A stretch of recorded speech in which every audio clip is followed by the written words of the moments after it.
From the headquarters of Telesur English in Caracas, Venezuela, I'm Carla Gonzalez, and this is From the South.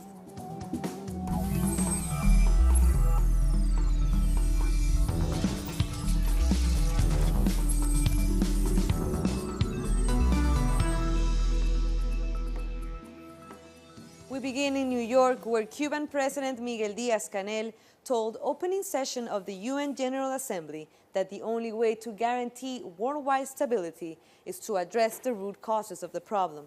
He was speaking at the Special Peace Summit dedicated to the memory of Nelson Mandela. To achieve a world in which peace prevails and to achieve a peaceful solution to conflicts, we must address the underlying causes that create them. The millions who are excluded by an unjust economic order, those who are hungry, those who have to flee wars and the lack of opportunity, to seek lands of abundance, itself built on the pillage of our people. They are the victims of a silent segregation. Diaz-Canel said the best way to honor the memory of Mandela is to promote the development of the most vulnerable countries. There is still a lot to do to make Mandela's dream come true.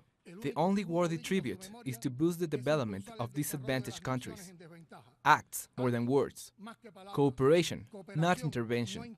Solidarity, not pillage. This special peace summit on the first day of the General Assembly was organized to mark Mandela's centenary. He's been honored as one of the world's greatest leaders. Members have highlighted his fight for human rights and social justice. Mandela was honored for honoring the highest values of the United Nations: peace, forgiveness, compassion, and human dignity. As part of the celebration, a life-size statue of Mandela was unveiled at the United Nations headquarters.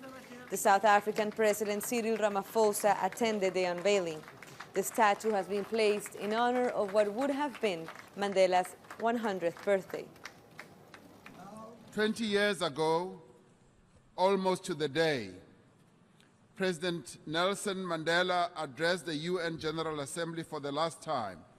He said, "We must ask a question which might sound naive to those who have elaborated sophisticated arguments to justify their refusal to eliminate these terrible and terrifying weapons of mass destruction. Why do they need them anyway?" Close quotes, he asked. To this day, his question has been met with no satisfactory answer.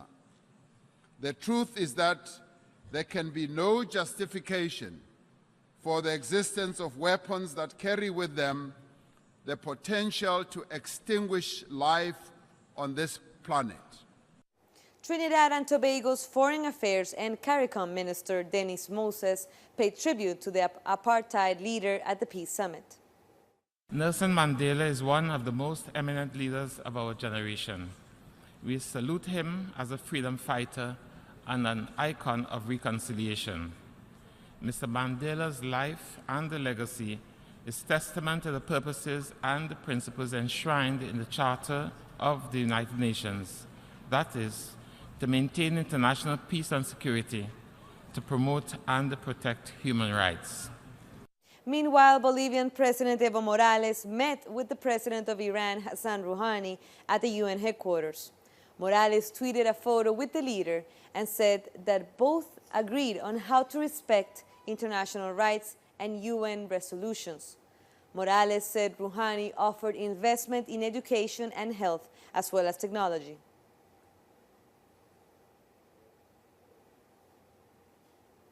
The Venezuelan foreign minister has warned that a number of countries will try to raise the issue of Venezuela at the United Nations to distract from their own problems.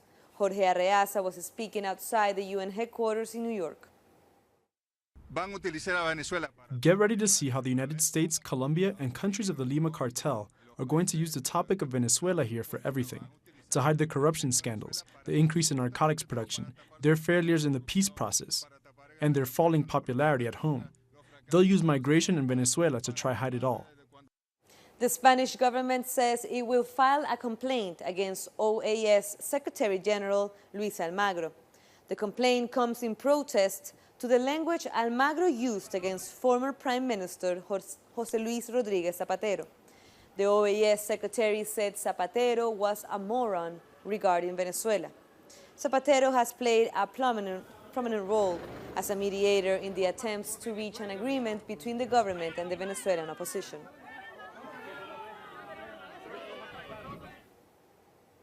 And on Monday night, President Nicolás Maduro addressed the nation alongside the Vice President's Council. Maduro congratulated his ministers on the progress made over the last month with Venezuela's economic recovery plan.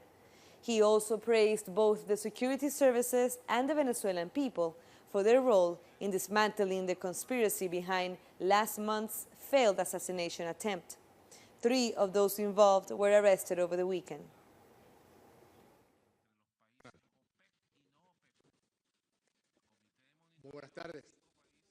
The news came in a press conference given by the Minister of Communication, Jorge Rodriguez. He confirmed that Henribert Emmanuel Rivas Vivas, alias Morfeo, had been arrested. He said that in his testimony, Morfeo had implicated the opposition leader Julio Borges. He'd also said that the embassies of Colombia, Mexico, and Chile had been involved in his failed attempt to escape. Henribert Emmanuel Rivas Vivas, alias Morfeo, was captured by Venezuela security services. He was directly involved in carrying out the attempted assassination of President Nicolás Maduro, which also targeted the armed forces high command, the political leaders and ambassadors who were present at the parade on August 4th to celebrate the anniversary of the National Guard. Rodriguez also reported the arrests of Ángela Lisbeth Esposito Carrillo, alias La Perrera, who transported and hid alias Morfeo, and also of retired Colonel Ramón Santiago Velasco Garcia, alias Coro Coro, who was going to take Rivas to Colombia. The drones were set to be launched from the vehicles. Apparently, the signal inhibitors interfered with the signal of the remote controls, and that caused them to explode before they reached their target. They evacuated the place, and I was in Carabobo Park when we lost touch with everybody. The park was occupied by the guard, so we left. I saw that the authorities were acting fast, so I decided to stay in Caracas. All my partners went to the meeting point in Barquisimeto to plan the escape to San Cristobal, and then to Colombia. I got a number from a person in Spain.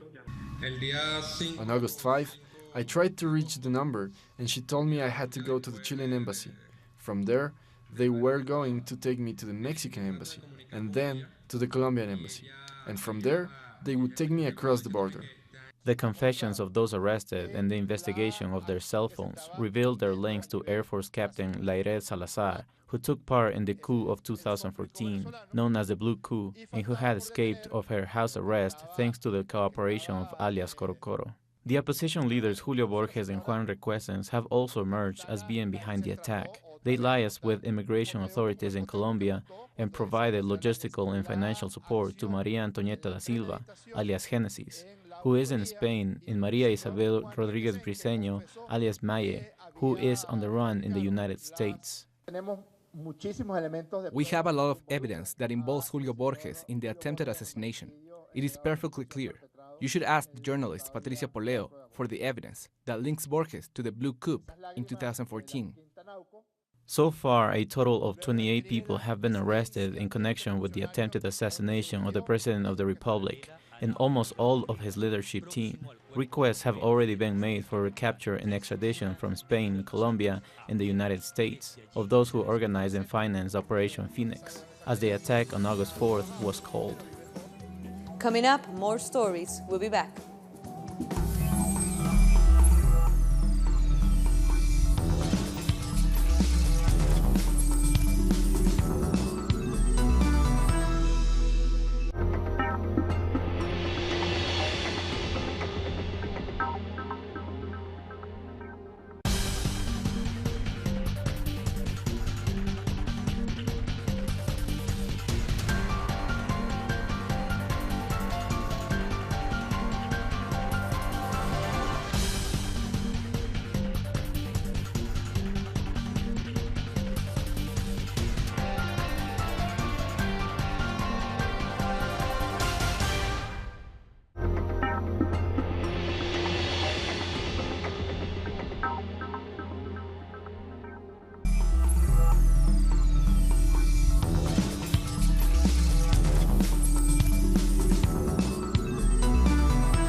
Welcome back.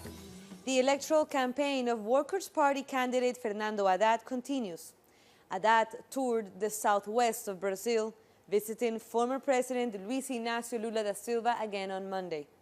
After campaigning activities in the northeastern of Brazil, the PT candidate made a visit to the former president in Curitiba to reiterate his support and solidarity. After meeting with him, Haddad said that his main objective is to work for the restructuring of democracy in the country. Haddad is expected to wrap up his day attending an event in defense of education, science, and technology. To hear more about this campaign, we go to our correspondent Ignacio Lemos in Sao Paulo. According to Evope, the conservative candidate is still in the first stage with 28% of the vote intention. For Fernando Haddad, he has gone up 3 percentage points, now with 22%. Next is the center-left candidate with 11%. The trend is for Haddad to continue to rise in the polls. In the coming days, there will be protests by feminist groups against the Bolsonaro for his sexist and fascist behaviors. That was Ignacio Lemos from Brazil. New protests against the government are taking place in Argentina. People are marching in the capital, Buenos Aires, to reject the agreement President Mauricio Macri signed with the International Monetary Fund, the IMF. They are angry about austerity policies, as they say this only brings more suffering to the people. Meanwhile, a 36-hour transport strike began on Monday. Trains, buses, subways, and flights will stop operations during the strike. Airlines announced that nearly 80,000 passengers will have to cancel or reschedule their flights. Banks and schools are not working either. Consumers in Ecuador are spending less, and it's having a negative effect on the government's tax income. The Internal Revenue Service is reporting a 0.3% decline in added value tax collection. Ecuador's economy is still in recovery, and in the provinces, it's indigenous artisanal traders who are hardest hit. They are experiencing slow sales and significant financial loss. Casi el 50% ha bajado. Our sales have been reduced by almost 50%. Before, we sold a lot. I do not know if it's the competition or the tourism. People simply don't buy as much. El problema que son los aeropuertos. In the artisanal district, you can find wool, sweaters, wooden figures, also costume jewelry, all handmade by locals. Some small merchants also buy from this market for their stores. They too are concerned about the future of their businesses. The economic crisis is affecting the country. I believe it is the main reason consumption is decreasing. There is no work. The food costs too much. There is no work for the elderly. It is something that affects us all. The Internal Revenue Service is reporting that from January to August 2018, value-added tax collection has been reduced by 0.3% compared to the same period in 2017. Ecuador is going through a time of low economic growth. The economy is expected to grow this 2018 at 1%, and this is an optimistic projection. There is fiscal adjustment, but companies are not investing. There is more emphasis on imports rather than exports. We hope that 2019 will see improvements, because unemployment is a real concern, and people are not buying goods as before. The Ecuadorian government announced a package of austerity measures in a bid to boost the economy and avoid recession. Today, these measures have been rejected by almost all labor unions and workers by extension. Unions have vowed to continue marching against these economic measures. Denise Herrera, Telesur, Ecuador. The funeral for Botham Jean took place in his native St. Lucia on Monday. Jean's body was flown home over the weekend for the funeral. He was laid to rest at Chalk Cemetery. Botham was killed earlier this month in his Dallas home by a police officer. calls for justice resonated at the funeral service. Fact is that Botham lies here dead in this box. This is not fake news. There lies his body. The officer, the off-duty police officer, is alive and well. I will not plead any apology if my heart is in my face today. If St. Lucia's heart is in its face. St. Lucia is angry. People in the four corners of the earth are angry. For those who choose to do evil, there is a day of reckoning. God will repay all the evil that is done to his children, because he said in his word, "Vengeance is mine, saith the Lord." In the meantime, let us be good and patient. Let justice take its course, if there be any in this world. To those who continue to protest in his name for justice, we say thank you. But please, do it peacefully, for this is what Botham would want. Botham Shem Jean was not a silhouette. Botham Shem Jean, in his domain, posed no threat. In his apartment, they claim to have found some sort of cigarette. For those who have done and continue to perpetuate such evil, of this you will regret. And as the funeral was taking place, the Dallas Police Department said it had fired Amber Geiger, the police officer who shot Botham Jean. In a statement, it said that Geiger was dismissed after an internal investigation found the officer engaged in adverse conduct when she was charged with manslaughter. The firing comes after widespread calls for action against Geiger, who had been on administrative leave since the shooting.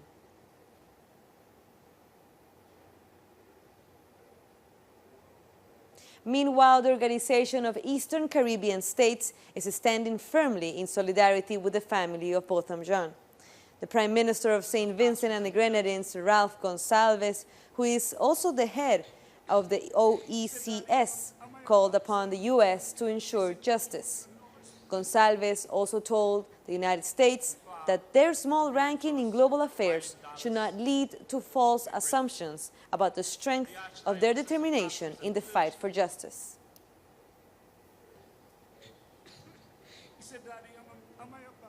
We'll take one last short break, but first a look at a video from our multimedia team.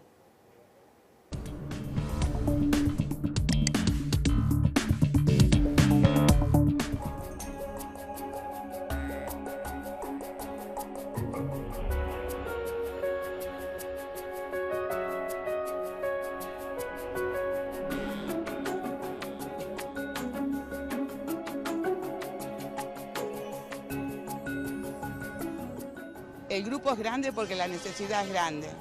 Lo que hacemos es canjear aquello que no usamos y aún lo que usamos por alimentos, por mercadería, ya sea por un aceite, yerba, azúcar o lo que fuese.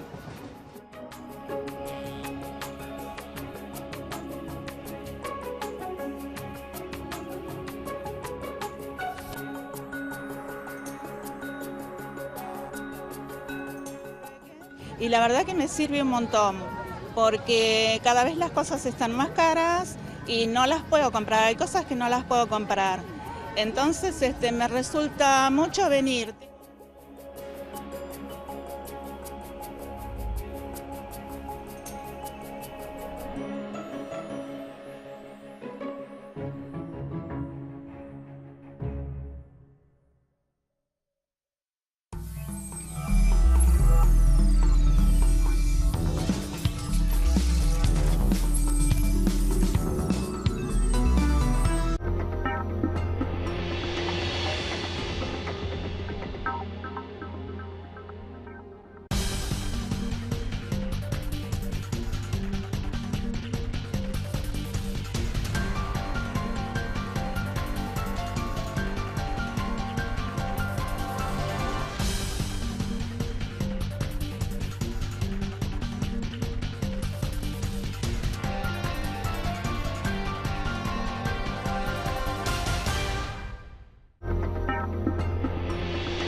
Welcome back. South Africa's economic freedom fighters have called for the removal of all apartheid colonial statues and symbols in the country. The news came on the day that South Africans celebrate Heritage Day. A statement from the economic freedom fighters said such symbols perpetuate the comfort of racists and white supremacists. It also added that land is the most important heritage upon which all culture is based.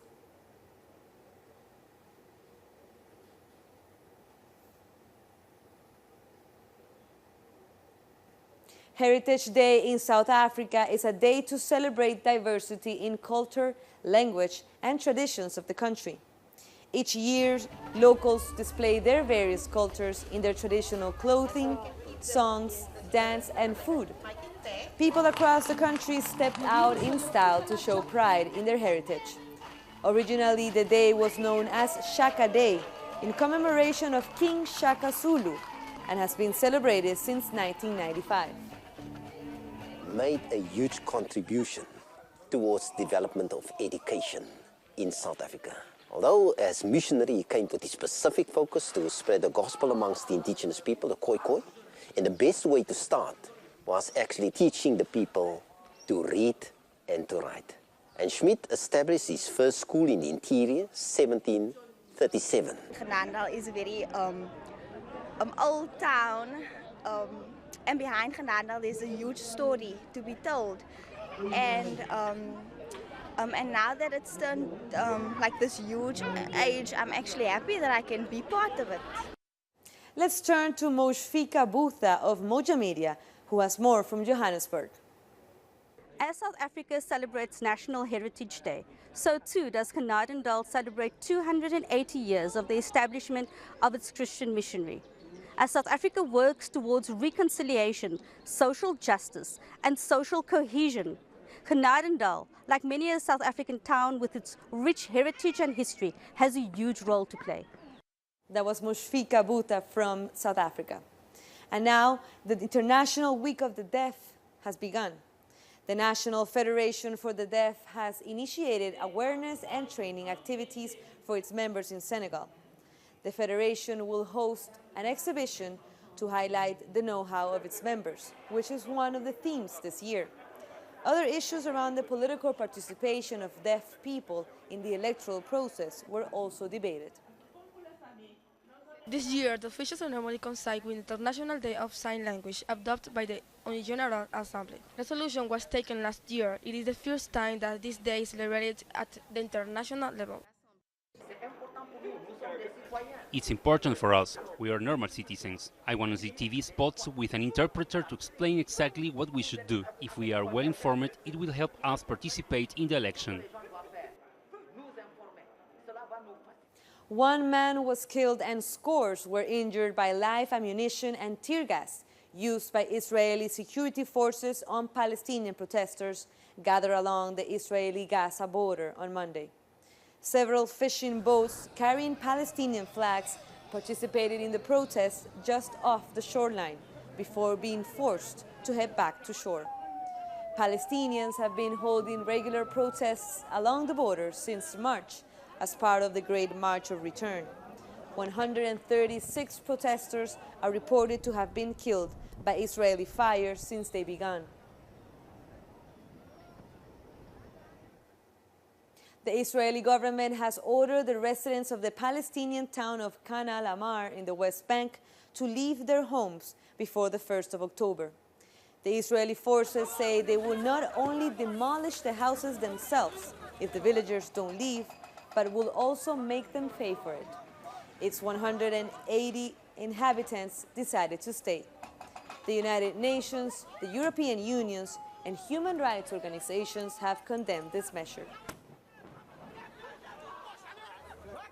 And we end with a story from China as the country celebrates its Mid-Autumn Festival. Isaura Diaz, our correspondent in Beijing, explains this tradition and its importance for Asian culture. The Mid-Autumn Festival is a celebration that began more than 3,000 years ago and takes place on the 15th day of the 8th month of the lunar calendar. Like every year, millions of people take advantage of the 3-day holiday and travel to their hometowns to celebrate together with their families. For us, the holiday is very important. In traditional Chinese folklore, it is believed that the most important thing is that the family is united. As the Mid-Autumn Festival Party is a group activity, in our hearts we have the idea that it doesn't matter where you are or how busy you are, you always have to return to spend it with family. The festival usually has a traditional lion and tiger dance. The origin of the festival is surrounded by mythical stories. One of them says it began during the dynasty of Emperor Yang more than 4,000 years ago, with people making sacrifices during the full moon.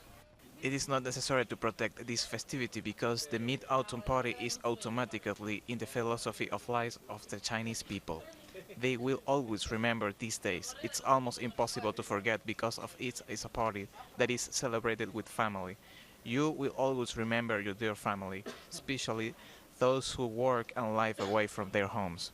This day is also written in our literature, poetry and songs.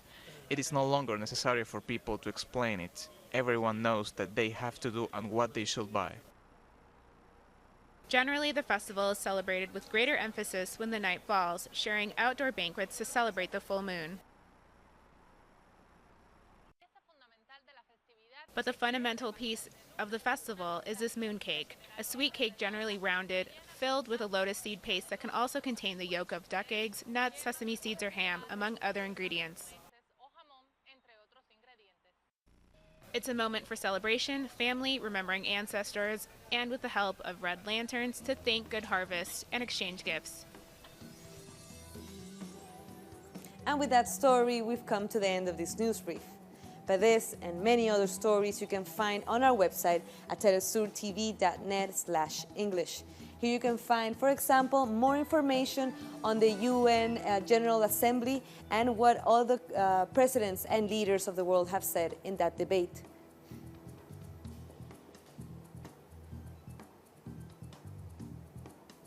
Be also sure to check us out on social media. We're on Facebook, Twitter, and Instagram. For Telesur English, I'm Carla Gonzalez. Thank you for watching.